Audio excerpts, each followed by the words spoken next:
Benvinguts i benvingudes una setmana més a Grup Televisió i a En Companyia.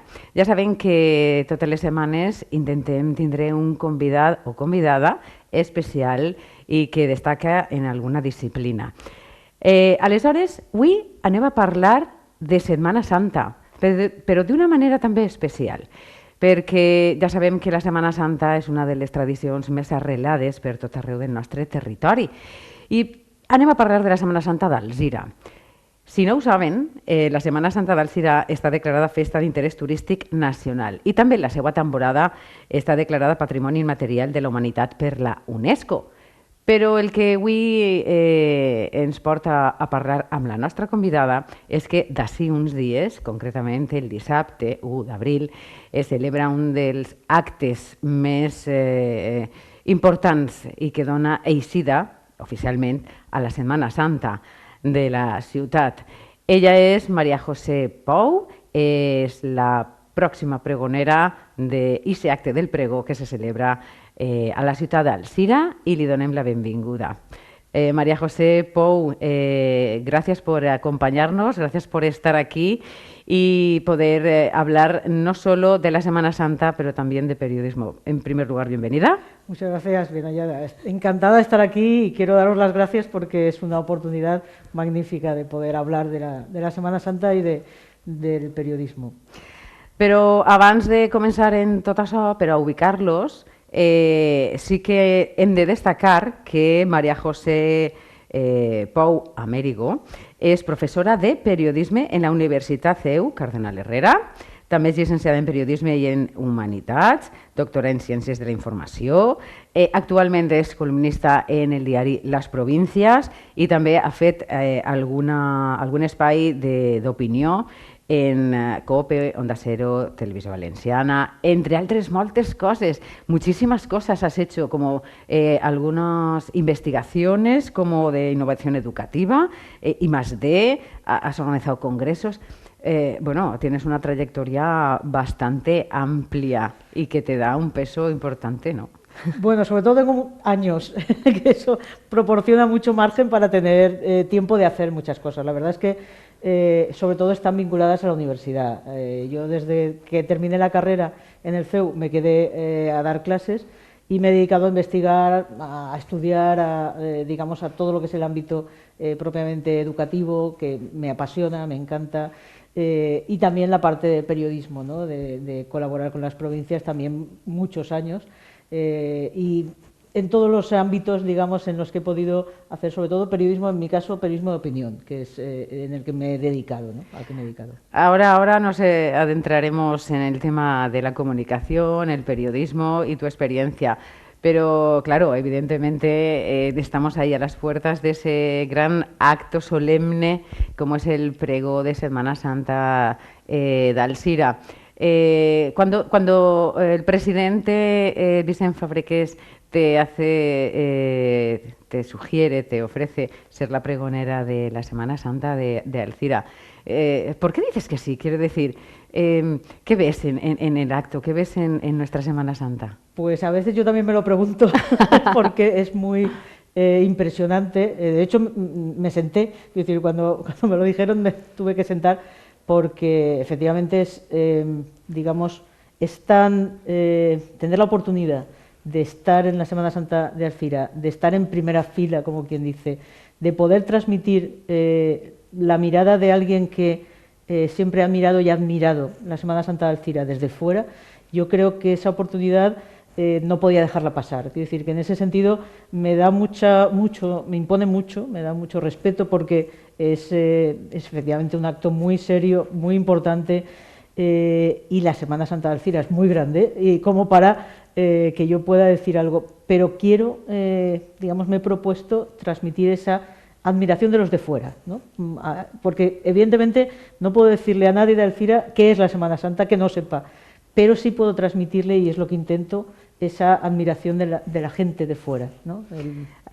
Precisamente por eso de la opinión de la gente de fuera, Está claro que la religión, la Semana Santa, se vive intensamente por todo el territorio, quiero decir, no solo Valencia, a nivel nacional, todos conocemos la Semana Santa de Sevilla, pero ¿cuál es la visión que tenemos actualmente de esa religión, de esa Semana Santa?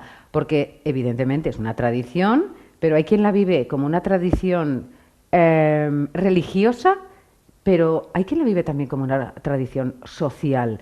En base a todos esos estudios y todo ese análisis que has hecho también como periodista, ¿qué opinas sobre ello? Pues efectivamente, yo creo que la Semana Santa, igual que otros acontecimientos de estas características, tienen una potencia comunicativa muy importante, porque muchas veces van transmitiendo de generación en generación unos valores, una forma de ver las cosas, el alma, digamos, de la comunidad, por así decirlo. Y eso conecta, pues yo diría que casi con cualquier persona. Quiero decir, mucha gente efectivamente no lo vive a lo mejor con la misma espiritualidad que otros, pero sí con la conexión familiar, emocional, con el recuerdo del abuelo que le llevaba por primera vez a la procesión, o el recuerdo de su madre vistiéndole las primeras veces. Y esos elementos yo creo que son los más importantes, que están transmitiendo, a veces sin darnos cuenta, transmiten esos valores o esa vivencia y esa experiencia de generaciones, ¿no? Y yo por eso creo que es tan fuerte en una comunidad la vivencia de este tipo de acontecimientos, porque está conectándonos con lo que somos en un sentido muy profundo, con lo que somos porque otros han sido antes que nosotros y porque nos lo han transmitido. Entonces, yo entiendo, digamos, la Semana Santa de Alfira, igual que ya digo otros acontecimientos, como esa posibilidad, esa capacidad de potenciar lo que nos hace ser lo que somos, lo que le hace a Alfira ser lo que es, ¿no? Por eso yo creo que mucha gente lo vive de una forma muy fuerte, porque le está recordando, conectando con sus raíces, con su ser, incluso con el recuerdo de todos los que lo han vivido antes que esa persona, ¿no? Yo creo que por eso tiene una conexión o una potencia cultural, patrimonial, familiar, social, además de la religiosa. El fundamento es el religioso, lógicamente, pero la religión, digamos, es algo que se vive en familia, que se transmite muchas veces en la familia, que digamos, está en ese sentido haciendo vida, por así decir, ¿no? Lo que también es importante es que, como bien has dicho tú, sea uno religioso o no, creyente o no, con el paso de esas tradiciones y valores generación tras generación, lo que también se mantiene, creyentes y no creyentes, es el respeto, ¿no? El respeto sobre esa tradición, las imágenes y la solemnidad de una Semana Santa, ¿no? Que principalmente la base es la religión. Sí, yo creo que se mantiene básicamente por el componente simbólico que tiene también. Es decir, la Semana Santa está, como digo, es como un conjunto de signos que nos está transmitiendo un sentido para nuestra vida.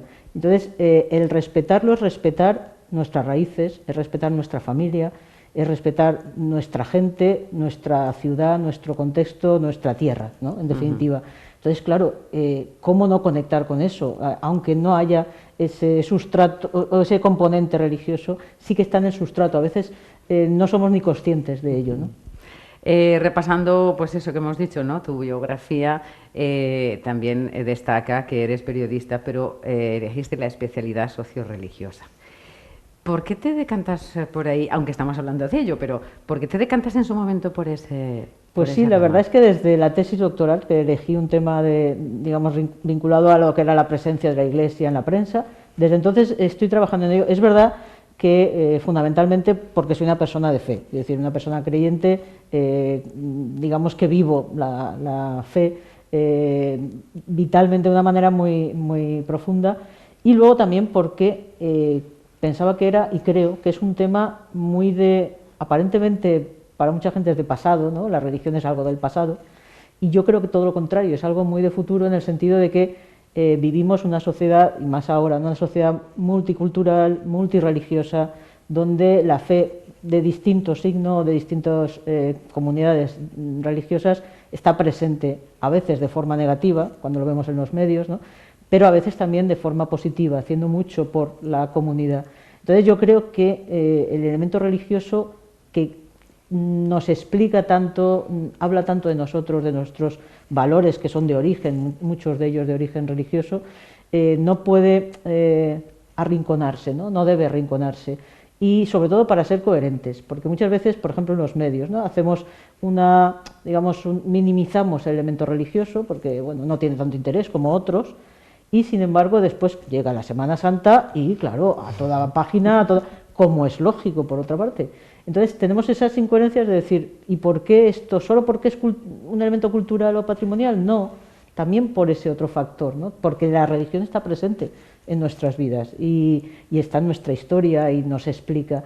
Entonces yo creo que tratar la religión como un elemento, digamos, social, como un elemento presente en nuestra vida con normalidad, sin, digamos, exageraciones ni en un sentido o en otro, ¿no? Es decir, ni haciendo apología de una cosa ni de la contraria, simplemente dando naturalidad a que es un factor que explica o que habla de la gente, de las comunidades, de las historias, de las familias, y yo creo que en ese sentido es necesario saber tratarlo de forma adecuada. A la hora de tratar la religión, ¿consideras que se está adaptando al cambio de los tiempos? A ver, es que ha sido inevitable recordar que hemos tenido otro invitado, Mosén Boro, que también bueno, es un sacerdote del Horta y nos explicaba eso, ¿no? Que claro, la religión no está reñida con las redes sociales, que hay que estar al lado de todos y adaptarse un poquito, ¿no? En resumen, ¿tú también lo piensas? Sí, yo creo que si, digamos, si la Iglesia, por ejemplo, hablando de la Iglesia católica, ¿no? Porque también podemos hablar de otras religiones, pero si la Iglesia católica ha sobrevivido, entre otras cosas, es porque ha sabido adaptarse. A veces a trancas y barrancas, es verdad, pero sí que adaptarse no quita nada al mensaje, es adaptar las formas, es adaptar la manera de... Eso yo creo que el Papa actual, el Papa Francisco, creo que lo ha intentado mostrar, a que también acaba de cumplir 10 años, ¿no?, del pontificado. Ha intentado, a veces con aciertos y con errores, porque todos somos humanos, pero ha intentado llegar a una audiencia, diríamos en términos mediáticos, que hasta ahora pues estaba muy apartada, ¿no? Entonces ha sido capaz en ese sentido de conectar con esa audiencia, de hablar de una manera distinta, sin cambiar lo profundo del mensaje, porque es el mismo, pero las maneras, las formas sí que se pueden ir adaptando en las redes y hombre, no diré yo en TikTok, pero bueno, hay algunos sacerdotes y algunos, digamos, y algunas personas laicos, ¿no?, que hacen cosas en Instagram y tal, estupendas y muy interesantes, ¿no? O sea que yo creo que sí, Sí, las hay. Aparte de esta persona que te comentaba, Mosén Boro. Pues mira, me ha gustado lo que me has dicho, porque eso me da pie a que te comente lo de tus libros, ¿no? O sea, la opinión pública, cómo se ve la religión, porque dos de los libros que has escrito se llaman Los obispos en la vida pública española, que lo escribiste en 2008, y Los católicos en la opinión pública, el ejemplo italiano. ¿Cuál es la base de estos dos libros? Porque es como, solo por los títulos, ya es como que se visibiliza hacia el exterior, ¿no? Sí, porque digamos que mi forma de estar en la Iglesia es con el planteamiento de hacer presente pues, la doctrina social de la Iglesia en la vida pública, ¿no? Por eso hacerla presente en la educación, en los medios de comunicación. Eso es un poco, digamos, el carisma, en términos religiosos diríamos el carisma. Y entonces me preocupa mucho hacer visibilizar el mensaje en un contexto en el que normalmente no está presente la Iglesia y en donde además creo que debemos ser los laicos los que hagamos presente el mensaje de la Iglesia. Porque muchas veces ocurre que a lo mejor un sacerdote, un obispo, pues aparece en televisión y, claro, es un formato o a veces es un debate en donde pues tiene que defender determinadas posturas que no son aceptadas y sale mal parado, ¿no?, en términos mediáticos. En cambio, claro, no es lo mismo que vaya un obispo a que vaya un laico. Yo creo que esa vocación debe ser de los laicos. Por eso mi interés por estudiar lo que es la presencia de la Iglesia en la opinión pública. Y sobre todo en la comunicación, ¿no? Porque también antes lo comentábamos, la manera de visibilizarlo. Con toda la experiencia que tienes, tanto en un ámbito que es el religioso, los estudios, pero sobre todo en el periodístico, ¿sabemos comunicarnos? ¿Sabemos comunicar y comunicarnos? Pues yo creo que hay muchos, lo que llaman los expertos, ruidos interculturales a veces. Hay muchos, digamos, malentendidos. Y eso, por ejemplo, ahora ocurre muchas veces con las redes, con digamos, la forma de comunicarnos que utilizamos ahora muchas veces escrito, con emoticonos y con este tipo de recursos. A veces se producen malentendidos que podríamos subsanar a veces con el tono de voz o con algún elemento que acompaña. Yo creo que sabemos comunicarnos, pero tropezamos en ocasiones por los instrumentos que utilizamos. Por ejemplo, eso. Por ejemplo, los chavales jóvenes ahora tienden a no llamarse por teléfono, prefieren escribirse en WhatsApp, ¿no? Y claro, el hablar tiene unas ventajas, como sabemos, que no tiene el texto escrito, tiene ese tono de voz que acompañamos, ese gesto, en muchas ocasiones una palabra dicha desde el cariño, aunque sea una palabra que sea decirte algo, y sin embargo se interpreta de otra manera, o se puede corregir inmediatamente. En cambio, un texto escrito tiene otras consecuencias. Entonces, yo creo que sabemos comunicarnos y que en ocasiones tenemos problemas porque utilizamos códigos distintos, que eso ocurre también entre generaciones, entendernos con los más jóvenes, ¿no? En ocasiones tiene problemas, yo lo noto en clase con los alumnos, que a veces incluso tengo que decir, pero eso que está diciendo, ¿qué es? Porque esa palabra nueva yo todavía no la utilizo y ellos lo utilizan con normalidad, y entonces ponerte al día es un esfuerzo muy interesante porque estás continuamente renovándote, pero puede producir ciertos problemas de comunicación, es verdad. Pues vamos a seguir hablando de comunicación, porque el periodismo hoy en día, bueno, desde hace unos cuantos años hasta ahora, lleva arrastrando como un pequeño lastre oscuro que no está tan valorizado como la profesión, o mejor dicho, los profesionales se merecen. Tú como profesora y como también licenciada en periodismo, ¿cómo lo ves? ¿Cómo ves la profesión? Pues yo creo que está, digamos, en eterna crisis, ¿no? Es como otras profesiones como el teatro, como esto, que siempre está en crisis. El periodismo yo creo que está pasando una situación muy compleja, ¿no? En ese sentido. Tiene por una parte todo el lastre, como comentabas tú, ¿no? de vincularse a determinados modos de hacer que pues todos conocemos y que a veces no sacan lo mejor de la profesión, ¿no? En ese sentido, y tienen mucha presencia en el comentario público, en el comentario de la gente, porque son cuestiones o chismes que a veces se comentan, ¿no?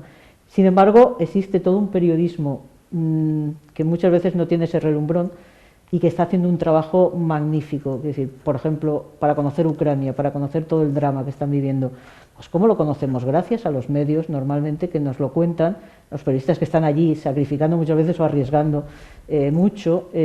Conocemos la situación de África, la situación de los refugiados, la situación...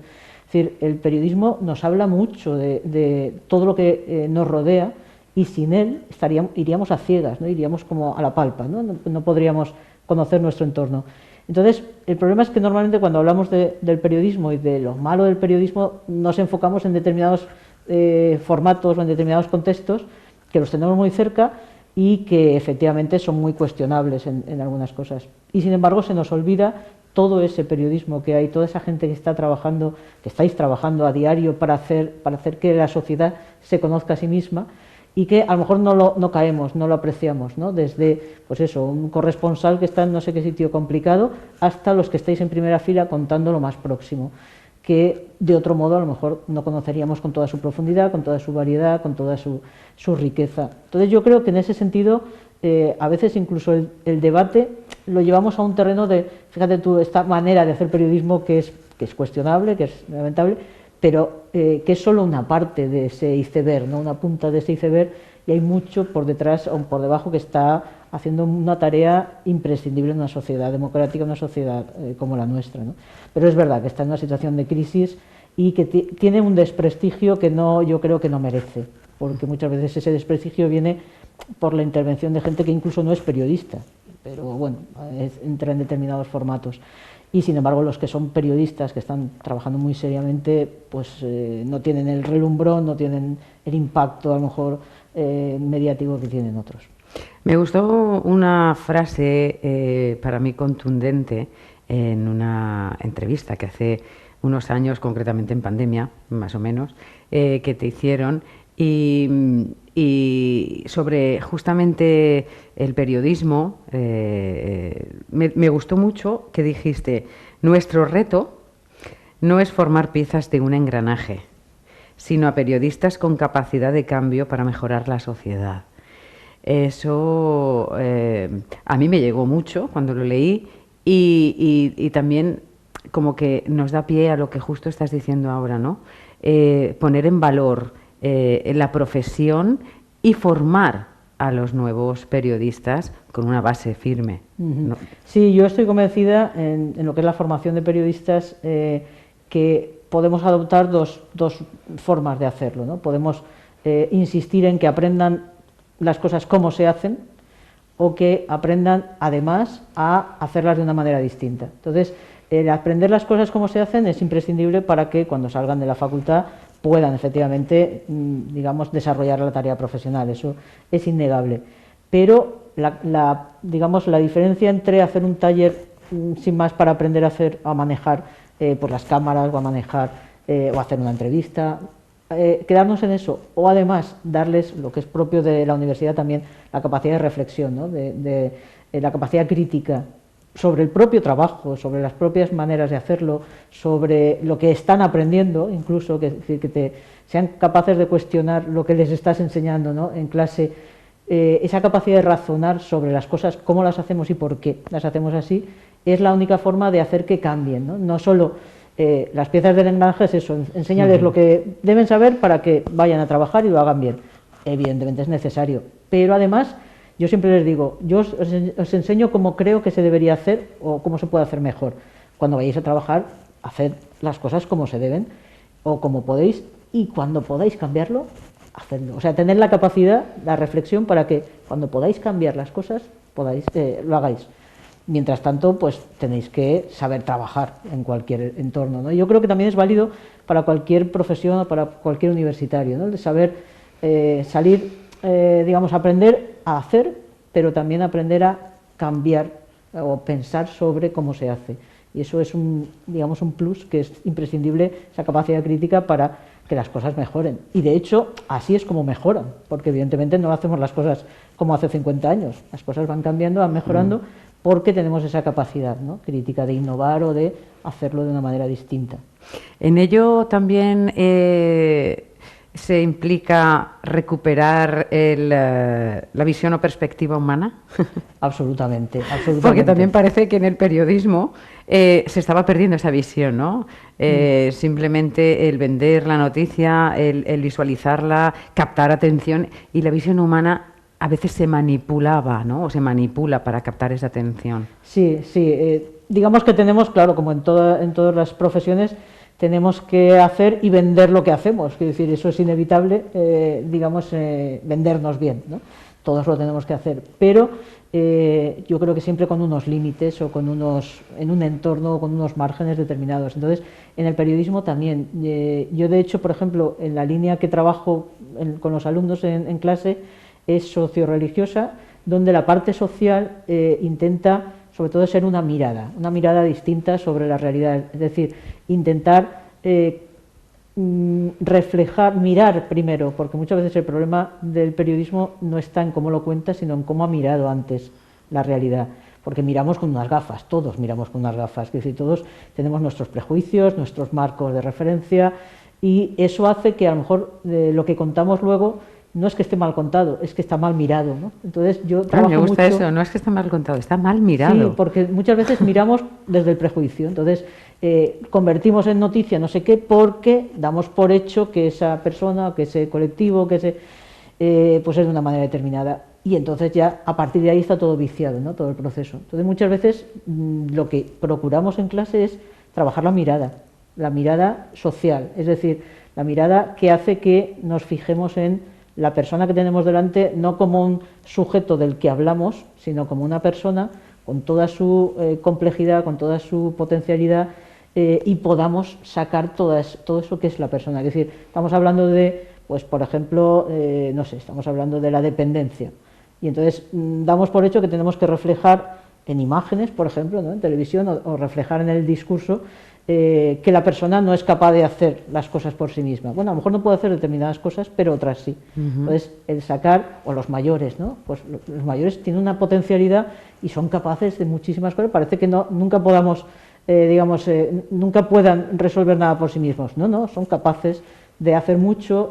Hay que presentarlos como personas, como adultos mayores, pero que tienen, digamos, una capacidad vital tremenda y unas capacidades de hacer cosas que nos dan sopas con ondas a los demás, ¿no? Entonces, esa es la mirada, ¿no? Es decir, no es una persona, no es un mayor, es una persona con sus años, con sus circunstancias, y hablemos de la persona, ¿no? Entonces, eso es un poco la línea social que me propongo, digamos, siempre en clase desarrollar. Estamos a punto de finalizar esta charla. Yo estaría eternamente porque estamos hablando de muchísimas cosas interesantes. Sí. Pero antes de marcharnos, yo sé que tenías también interés en hablar de la innovación educativa. ¿Cómo ves el futuro? Pues yo creo que la educación es la clave de todo, del futuro, es la clave de la sociedad. Para mí, yo es que tengo una gran vocación, ¿no?, para la enseñanza, y creo realmente que debemos cuidar más que nada el ámbito de la educación. Debemos cuidar a nuestros profesores, debemos cuidar, digamos, a quienes están intentando que las próximas o las siguientes generaciones den lo mejor de sí. Yo creo que hay mucho que trabajar, mucho que invertir también, y digamos, conseguir que las cosas efectivamente cambien, porque las siguientes generaciones sean las mejor, digamos, mejor preparadas, pero no solo en un ámbito académico o de contenidos o de conocimientos, sino de capacidad, ¿no? Por ejemplo, hablamos mucho recientemente o actualmente de los problemas de salud mental, de ese reto que tiene la sociedad como tal.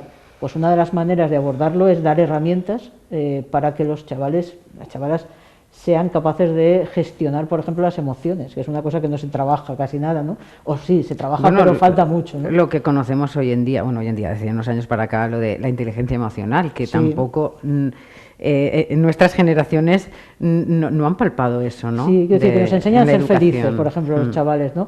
Yo muchas veces los veo con dificultades para asumir la frustración, ¿no? Y pues no me sale bien esos mantras que a veces mandan, ¿no?, de tus sueños se cumplen. Bueno, se cumplen o no, pero si no se cumplen, oye, pues hay que seguir trabajando, luchando, es decir, dar herramientas a las nuevas generaciones para que sepan vivir y sepan ser felices. Yo creo que ese es nuestro gran reto como sociedad.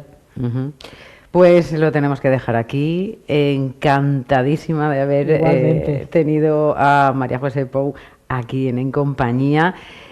No te despido sin antes felicitarte y desearte lo mejor para este próximo sábado, el 1 de abril. El 1 de abril, sábado de Pasión, se celebra el acto del pregó de Semana Santa de Alcira, y estoy segura que te va a encantar y vas a estar genial. Lo dicho, muchas gracias por acompañarnos y bueno, pues eso, que el sábado sea no solo de pasión, sino de alegría. Pues muchas gracias a vosotros, ha sido un placer y estoy, digamos, especialmente emocionada con lo que va a venir. Espero que también guste a todo el mundo. Estoy segura que sí.